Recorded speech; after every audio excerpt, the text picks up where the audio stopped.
করতে পারি, তাহলে সেই পরিবার সামনের দিকে যেতে খুব বেশি সময় লাগে না। উভয়ের মধ্যে বোঝাপড়া নিরিখে যদি পরিবার পরিচালিত হয়, সেই পরিবার সক্ষমতা অর্জন করতে খুব বেশি সময় নেয় না।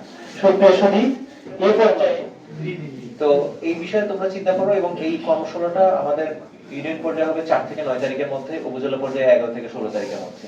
16 তারিখের মধ্যে আমরা করে এটা ক্লোজ করে আইডিয়াস গুলো পাঠিয়ে দিব।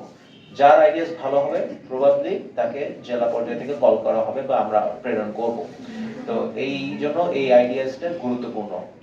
আর আজকে যে আলোচনা, এটা আমরা একটা মানে সোজা কথা মক টেস্ট হয়ে গেল।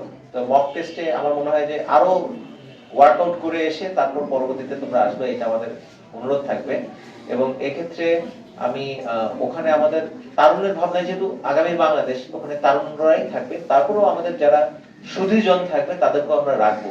কারণ তারুণ্যের ভাবনায় আগামী বাংলাদেশের সাথে অবশ্যই মানে যদি সুধীজনরা সম্পৃক্ত না থাকে, সাংবাদিক বৃন্দ সম্পৃক্ত না থাকে, বা সমাজের অন্যান্য পর্যায়ে যারা থাকে, সবাই না থাকলে হবে না। সিদ্ধান্তটা তাদের মনে হয়, তারুণের কাছ থেকে আইডিয়াস আসবে, সিদ্ধান্ত বাস্তবায়নকারী কর্তৃপক্ষ এক একজন এক এক রকম হবে। সুতরাং এই বিষয়টাও আমি মাথায় রাখার জন্য অনুরোধ জানাবো।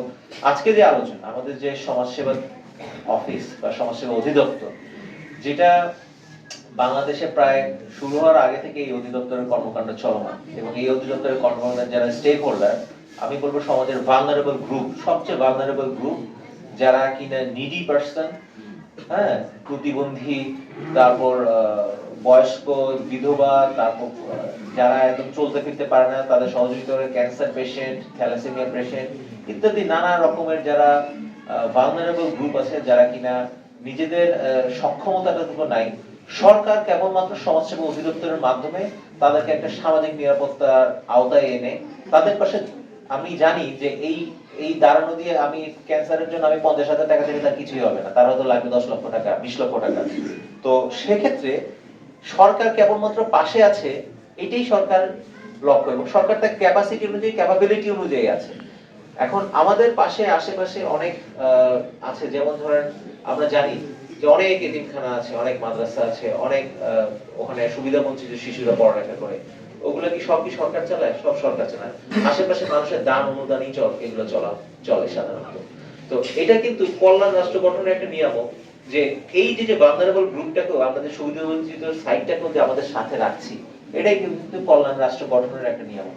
অন্যান্য যে বৈষম্য আছে, আমরা জানি যে বৈষম্য দীর্ঘদিন ধরে আছে। কেউ আমরা যারা বৈষম্য কিছু ক্ষেত্রে দূরীকরণের চেষ্টায় আছি, সেটা যত তাড়াতাড়ি আমরা দারিদ্র, মেইনলি আমাদের দারিদ্র্যের যে বৈষম্য বা অর্থনৈতিক বৈষম্য, এটাই কিন্তু মূল বৈষম্য। এই বৈষম্যটা যখন আলাদা হবে, সামাজিক অন্যান্য যে ইন্ডিকেটর, সেখানে কিন্তু আমাদের এই বৈষম্যটা আস্তে আস্তে কমে আসবে। তা আমরা যদি সবাই মিলে যার অংশ থেকে কাজ করি, তাহলে সেটাই কিন্তু সবচেয়ে ভালো। যারা শিক্ষার্থী, তাদের মূল কাজ এখন পড়াশোনা করা, এবং সাথে সাথে এই স্বেচ্ছাসেবীর ভিত্তিতে যে শ্রমগুলো দিয়ে আশেপাশে মানুষের দাঁড়ানো সম্ভব হয়, সেই অংশগ্রহণ। এখনো আমাদের সমাজে বাল্য বিবাহ বিদ্যমান। এই বাল্য বিবাহ করবো যে ভবিষ্যতে আমরা এই ধরনের আরো প্রোগ্রাম হয়তো হবে, আমরা আরো অনেকের সহযোগিতা পাবো, এবং কল্যাণ রাষ্ট্র গঠনের দিকে আমাদের সকল সরকারি অফিস, বেসরকারি প্রতিষ্ঠান, এনজিও এবং ব্যক্তি পর্যায়ে যারা আছেন, সবাই যদি আমরা একসাথে কাজ করি, তাহলে আশা করি যে আমরা বাংলাদেশকে কল্যাণ রাষ্ট্র গঠনের দিকে নিয়ে যেতে পারবো। আমরা আপনাদের সাথে ঐক্যতা এবং একত্রতা ঘোষণা করে বলছি যে বৈষম্য নিরসনের ক্ষেত্রে আমাদের যা করণীয়, আমরা যেন সেটা করতে পারি, এবং আমাদের এটা করার দরকার। অতীতে হয়েছে যেটা, সেই অতীতকে আমরা সামনে টেনে নিয়ে আমরা অবশ্যই মানে কেউ যদি মনে করে যে আমরা অতীতে যেটা করেছিলাম সেটাকে আবার পুনরুজ্জীবিত করব, তাহলে এই বাংলার মাটিতে সেই সুযোগ আর হবে না, সেই সুযোগ আর কোনোদিন আসবেও না, এবং আসার কোনো সুযোগ নাই। প্রতিহত করা হবে, প্রয়োজন বললে আমরাও চাকরির থেকে আপনাদের সাথেই থাকবো। আমি আশা করছি যে আপনাদের প্রত্যেকটা ক্ষেত্রে আপনাদের কাছে আমাদের আকুল আবেদন থাকবে। যেখানে বৈষম্য দেখবেন, আমাদের উপজেলা নির্বাহী অফিসার মহোদয় আছে, আমরা আছি। যদি আমার অফিসেও কোনো বৈষম্য, আমার অফিস উপজেলা শিক্ষা অফিস, যদি আমার অফিসেও কোনো বৈষম্য দেখেন, যদি সমাজসেবা অফিসেও কোনো বৈষম্য দেখেন, বা আমাদের যে কোনো বিষয়ে যদি কোনো বৈষম্য দেখেন, আমাদের উপজেলা নির্বাহী অফিসার মহোদয় আসতে, ওনার সাথে আপনারা কথা বলবেন। আমরা অবশ্যই আমাদেরকেও শুধরে আনতে চেষ্টা করব, কারণ আমার মধ্যে বৈষম্য নাই এটা কিন্তু আমি বলতে পারবো না। আমার পরিবারের মধ্যেও বৈষম্য আছে। আমাদের সবাইকে এই বৈষম্যের বিরুদ্ধে ঝাঁপিয়ে পড়তে হবে, বৈষম্য নিরসন করতে হবে।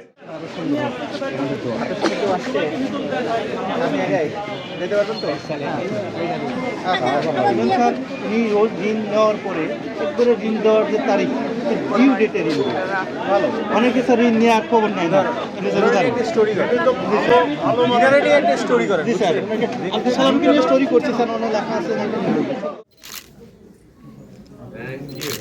আরো লোকজন যে আছে এদের সাথে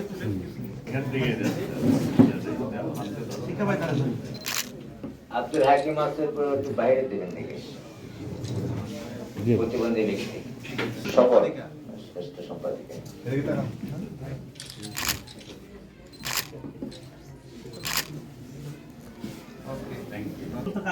বৈষম্য নাই তো, কেউ কোনোদিন করে না, বৈষম্য নাই তো। এবং অনলাইনে আপনার অফিসে সবাই স্বীকার করছে। জি স্যার, ওনারা নির্বাচন করছে, আমার অফিসে সবাই নির্বাচন করছে। বাকিরা এরকম হয় না, আমার ওই যে পৌরসভায় নতুন এবং ওনাকে স্যার চয়েস করছে জেলা অফিস, আমি দেইনি স্যার, জেলাতে নিয়ে যাবেন। আব্দুল্লাহ আছে না?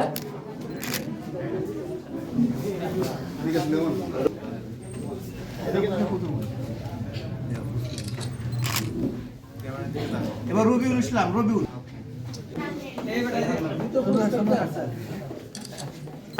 মোমো আক্তার, মোমো আক্তার, বাবা আক্তার, ইভা, নাজমা ইভা, আসতেছে মার্কস পড়ে, নাজমা দ্বিতীয়, এরপরে জিসান, জিসান হাসান, জিসান হাসান,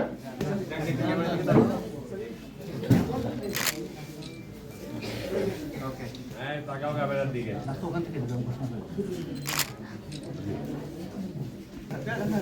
রাকিব ঐতিহ্য,